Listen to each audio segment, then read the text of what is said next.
بسم اللہ الرحمن الرحیم۔ السلام علیکم ناظرین، میں ہوں آپ کا میزبان عبدالجبار گجر اور آپ دیکھ رہے ہیں میرے ساتھ میرا یوٹیوب اور فیس بک چینل۔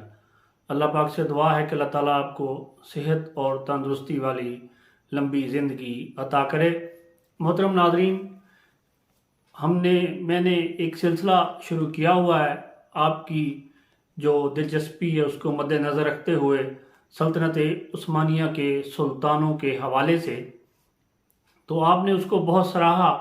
اس پر میں پچھلے جو میری یہ ویڈیو تھی اس میں نے کوئی 1623 تک کا ذکر کیا، تو آج ہم ذکر کریں گے 17ویں سلطان کا، سلطان مراد چہارم۔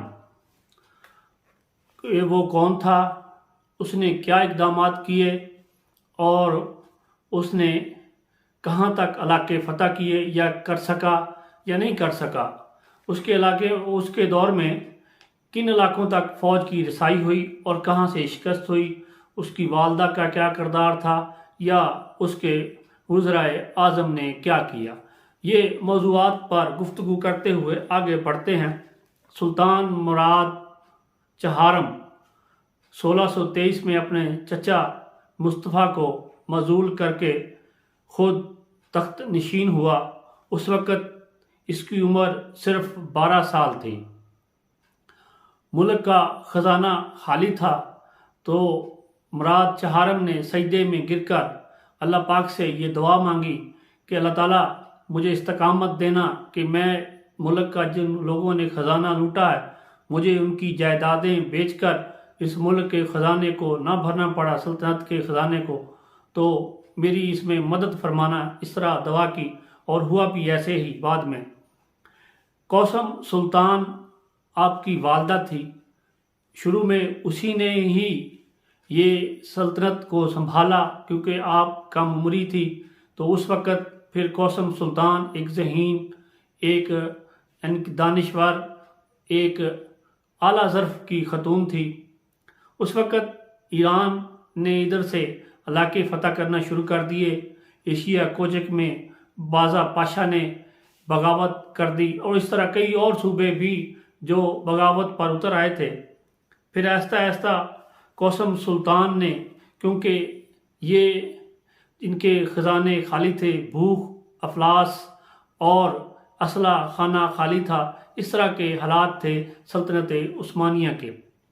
بہرکیف کوثم سلطان نے اس کو 9 سال تک سنبھالا اور 9 سال کے بعد پھر سلطان مراد چہارم نے اس کو باقاعدہ طور پر اپنے کنٹرول میں کر لیا۔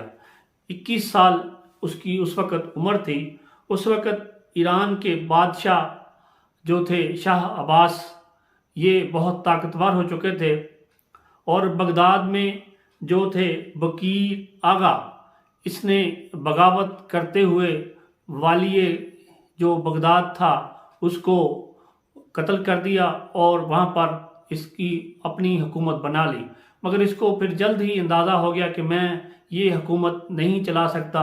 اس نے شاہ ایران شاہ عباس سے مدد طلب کی اور اسے کہا کہ مجھے آپ اس کا والی مقرر کر دیں تو میں یہ بغداد آپ کے حوالے کرتا ہوں۔ گویا بظاہر شاہ ایران اس پر اس نے آمادگی ظاہر کی، لیکن اس کے صلے میں شاہ ایران نے جو تھا یہ بکیر آغا، اس کو قتل کر دیا اور بغداد پر قبضہ کر لیا۔ یوں بغداد ہاتھ سے جاتا رہا۔ زنیچری فوج کا بہت زیادہ اثر و رسوخ تھا۔ اس نے کئی وزرائے اعظم کو تبدیل کرنے میں نمایاں کردار ادا کیا، جیسے کہ پہلے حرم کی عورتیں زیادہ تر کرتی تھی، اب زنیچری فوج اتنی سرچڑ ہو گئی تھی کہ اس کو جو بات وہ کہتی تھی منوا لیتی تھی، جس کو وزیر اعظم بنوانا چاہتی تھی بنوا لیتی تھی، جس کو معزول کروانا چاہتی تھی معزول کروا دیتی تھی۔ اس دوران ایران کا بادشاہ شاہ ایران جو تھا شاہ عباس، وہ وفات پا گیا 1628 میں۔ تو اس کا جو کم سن یا کم عمر بیٹا تھا مرزا، اس نے تخت نشین ہوا۔ تو پھر خسرو پاشا نے ایران پر چڑھائی کی اور اس کے کئی علاقے فتح کر لیے، یہاں تک کہ اس کے شہر ہمدان تک اس کو فتح کر کے اپنے قبضے میں لے لیا۔ خسرو پاشا نے اس کے بعد بغداد کا رخ کیا، تو وہاں پر جبکہ یہ جو اس کی فوج تھی اس نے لڑائی سے انکار کر دیا، اس نے پھر اس کا محاصرہ چھوڑ کر خسرو پاشا کو واپس آنا پڑا۔ بعد میں خسرو پاشا کو مزول کر کے حافظ پاشا کو وزیر اعظم بنا دیا۔ یہ پھر جو نچلی فوج تھی اس نے حافظ پاشا اور مفتی اعظم یحییٰ کو قتل کرنے کے لیے سلطان کو کہا۔ سلطان نے پہلے تو اس سے انکار کر دیا، مگر پھر سلطان کو یہ یاد دلایا کہ تمہارے بھائی عثمان ثانی کا تجھے پتہ ہے نا کہ ہم نے اسے قتل کر کے اس کی کان کاٹ کر اس کی والدہ کے پاس بھیجا تھا، تو یہ نہ کہ ہم آپ کو بھی قتل کر دیں۔ اور کئی بار اس بات کا ذکر وہ کر چکے تھے کہ ہم تمہیں قتل کر دیں گے۔ یوں مراد چہارم اس کے آگے بے بس تھا۔ پھر حافظ پاشا نے سلطان سے یہ کہا کہ آپ اس گناہ میں شریک نہ ہوں، مجھے آپ ان لوگوں کے حوالے کر دیں تاکہ میں شہید کا درجہ تو پاؤں۔ یوں روتے ہوئے سلطان نے ان کے حوالے کر دیا زنیچری فوج کے، تو آپ کو خنجر مار کر شہید کر دیا حافظ پاشا کو۔ تو ایک فوجی نے آگے بڑھ کر آپ کا سینے پر بیٹھ کر آپ کا سر تن سے جدا کر دیا۔ اس پر سلطان چہارم بہت رویا، پھوٹ پھوٹ کر رویا، مگر اس نے اس وقت سوچ لیا کہ اس کا بدلہ میں ضرور لوں گا۔ پھر اس نے آہستہ آہستہ پھر جو یہ تھے ان کو ڈھونڈ ڈھونڈ کر پھر ان کو مارا، اور کچھ جو سلطان کی یعنی کہ اس کی فوج تھی اس کے ساتھ، اس کو اپنے ساتھ ملا لیا۔ باقی جو رہ گئے تھے باغی، ان میں 2 حصوں میں پھوٹ پڑ گئی، جس کا سلطان کو بہت فائدہ ہوا۔ پھر تو سلطان نے ان سب کو ڈھونڈ ڈھونڈ کر مارا۔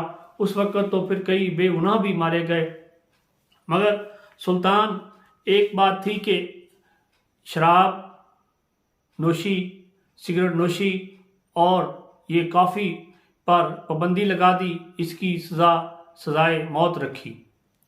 مگر بدقسمتی کہیے کہ ان چیزوں کو وہ جن پر اس نے سزائے موت کی پابندی رکھی تھی، اسی کا نشانہ خود ہو گئے۔ شراب نوشی کی وجہ سے آپ کا جگر ختم ہو گیا، جس کی وجہ سے آپ کی وفات ہو گئی۔ 1640 میں آپ اس دنیا سے، سلطان مراد چہارم دنیا سے رخصت ہو گئے، تو اس وقت آپ کی عمر 28 سال تھی۔ تو ناظرین، یہ تھا اس کا مختصر سا قصہ، جس میں بعد میں آپ نے بغداد تک فتح حاصل کر لی۔ تو یہ سلطان مراد چہارم کا ذکر تھا۔ تو اس کے بعد جو آنے والا سلطان ہے وہ کون ہوگا، تو انشاءاللہ تعالی یہ ہم اگلے ایپیسوڈ میں آپ کو بتائیں گے کہ اگلا آنے والا سلطان کون ہے۔ تب تک کے لیے مجھے دیجیے اجازت، اپنا رکھیے خیال، خدا حافظ۔